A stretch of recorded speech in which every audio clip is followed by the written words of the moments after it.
갱년기 이후에 성호르몬을 만드는 역할이 이제 난소에서 부신으로 넘어간다는 부분이 굉장히 중요하게 저는 느껴졌는데요. 어느 날 이제 뉴스를 보니까 아침 공부하는 부부가 한 10년은 더 산다 이런 얘기가 있더라고요. 생각해보니까 최근에 밤에 깨는 일이 없었어요. 안녕하세요. 아나기 슈노. 하이신입니다. 오늘은 저희가 갱년기 리셋이라는 책을 읽고 느낀 점을 이야기 나눠보려고 해요. 왜 아담줄인데 갱년기 얘기야? 라고 생각하실 수 있는데 저희 아담줄 엄마들이 이제 갱년기를 겪게 될 것이기 때문에 선택을 해보았습니다. 갱년기 하면 뭔가 부정적인 이미지가 많잖아요. 근데 이 책을 읽으면서 갱년기를 힘들지 않게 보낼 수 있겠구나, 노년을 재정비할 수 있는 기회가 될 수 있구나라는 생각을 하게 되었습니다. 이 책은 어느 시기 사람들에게 추천할 수 있을까요? 제 생각에는 30대 후반부터는 알아두면 도움이 된다고 생각해요. 제목이 갱년기라서 좀 30대 후반이 너무 크다고 생각하지 않을까요? 맞아요. 우리가 흔히 갱년기는 완경 시점과 연관지어서 생각하기 때문에 보통 40대 후반, 10대라고만 생각을 하는데 그런데 실제로 갱년기는 성호르몬 변화와 관련 있는 증상이라서 프로게스테론이 급감하기 시작하는 35세 정도부터는 도움이 될 거라고 생각을 합니다.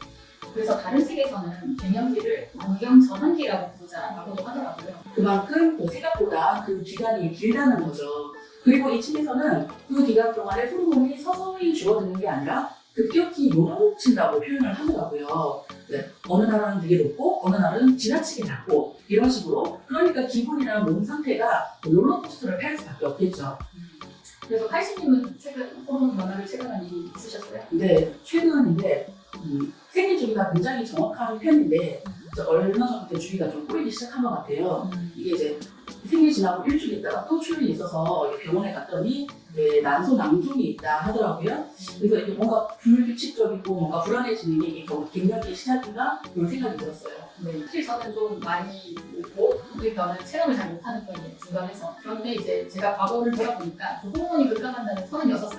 그때 하필이면 생애 최초로 밥 먹는 다이어트를 했더라고요. 그래서 그 시기에 다이어트를 1년을 하고 나니까 질염, 다낭성 난소 이런 성호르몬 관련 질환이 많이 생겼었어요. 저는 호르몬에도 계급이 있다는 부분이 너무 흥미로웠어요. 다른 호르몬에 영향을 주는 정도에 따라서 계급이 이렇게 나뉘는데 제일 꼭대기에 있는 게 옥시토신이더라고요.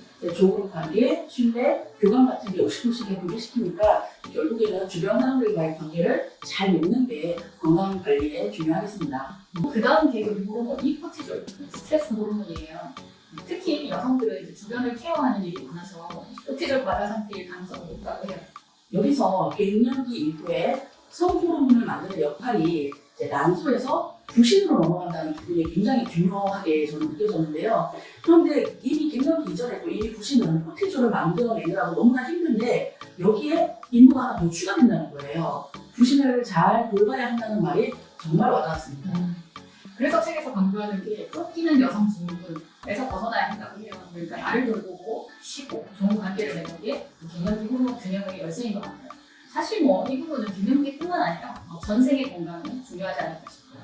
그래서 이거를 잘 이해하면 갱년기라는 그 위기의 순간을 자신을 돌볼 수 있는 기회로 만들 수 있다고 합니다. 나를 우선시하는 삶을 정착시키면 노년기에 내 몸을 최상의 상태로 유지할 수 있게 되는 것이죠.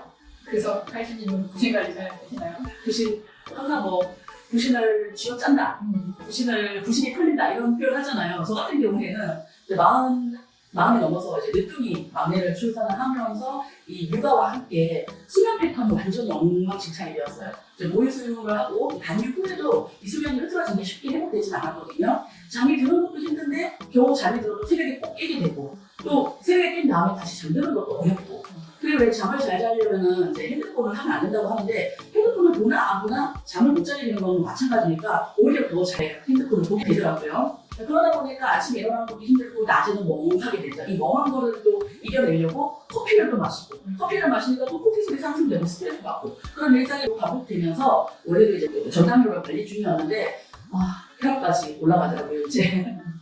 그쵸. 이제 하필이면 그 시기에 출산을 하시는 거랑 더 힘드셨을 것 같은데 사실 출산 이전에도 수면 잘 챙기지 못하시진 않았어요. 저는 좀 그랬는데 우리나라 사람들은 너무 수면을 좀 소홀하게 생각을 하잖아요. 수면에 관심이 좀 생기는데 주변에 얼마나 주무시냐 물어보면 질문을 많이 했어요. 그랬더니 대부분이 저는 충분히 자요. 6시간 이렇게 되라고 하거든요. 7시간이 적정 기간이니까. 8시간 갔을 때 제일 컨디션이 좋았습니다. 저는. 저는 한 7시간 반 정도 들어요. 요즘은 그래도 좀 수면이 개선되는 포인트를 잡으셨거든요. 네. 제가 지난 10년 동안 사무직으로 계속 일했는데 그 회사가 이제 통폐합되면서 제 책상이 빠졌습니다. 지난 6월부터 현장직으로 직무 이동을 했거든요. 그래서 요즘에는 여름이고 폭염이라서 오전에만 야외 작업을 하는데 생각해보니까 최근에 밤에 깨는 일이 없었어요. 그러니까 물론 초기에는 이제 몸이 부된 것도 한몫했겠지만 어느 정도 익숙해진 시기에도 잠을 정말 잘 자는 거예요. 그리고 이제 아침에 일어나서 침대에서 질척거리지 않고 아침 컨디션이 좋아지는 걸 느꼈거든요. 이게 책의 내용을 봤을 때 제가 와닿았던 게 적색광을 쬐는 것이 매우 중요하다. 특히 일출과 일몰. 그 태양빛을 굉장히 강조하고 있거든요. 이 생물학적으로 설계된 신체 시스템에 의하면은 오전 시간이 운동이나 활동하기에 가장 적합하다고 하는데 제가 여기에 딱 맞는 경우인 것 같아요. 정말 잠도 잘 들고 자면서도 깨지도 않고 아침에 조금 가벼워지는 그 느낌. 너무 좋은 포인트죠. 말씀하셨듯이 이 책에서는 오전 활동 대체하고 햇빛 많이 보는 걸 중요하게 얘기를 하고 여러 가지 그 외에도 수면 관리 포인트를 잘 얘기를 해주는데 우리가 흔히 수면하면 생각하는 멜라토닌 이 부분은 제일 마지막에 권하고 있습니다. 여러 가지 수면 개선 방안이 있으니까 이거 책을 읽어보시면 좋을 것 같아요. 사실은 더 중요한 게 옥시토신 있잖아요. 가족들과 옥시토신을 풍부할 수 있는 그런 활동 같은 거 하시나요? 네, 저희 애들은 고등학생이 둘 있음에도 불구하고 아직도 안아주는 거 좋아하더라고요. 그래서 좀 많이 안아주는 편이고 또 저는 남편과 매일 아침 뽀뽀하고 출근을 합니다. 어느 날 이제 릴스를 보니까 아침 뽀뽀하는 부부가 한 10년은 더 산다 이런 얘기가 있더라고요. 그것도 이제 옥시토신 얘기였어요. 옥시토신을 활성화시킬 수 있는 게 반려동물을 키우는 거, 공동 관심사인 커뮤니티 활동을 하는 거 여러 가지가 있는데 그래도 결국에는 옥시토신은 사람의 호르몬, 가벼운 접촉, 눈 맞춤, 피부 접촉 모두 옥시토신을 수치를 높인다고 하고 실제로 싱글보다는 커플에게서 더 많이 나왔다는 연구 결과도 있거든요. 파트너가 서로 긍정적이고 가까운 관계일수록 옥시토신 분비가 커진다. 그러니까 항상 연애를 하지 마라. 우리 남편은 남자친구다 생각하고 그 남자친구는 남편이든 연애하는 그런 마음으로 서로 간에 긍정적인 상호작용이 있으면 옥시토신은 충분하다고 생각합니다.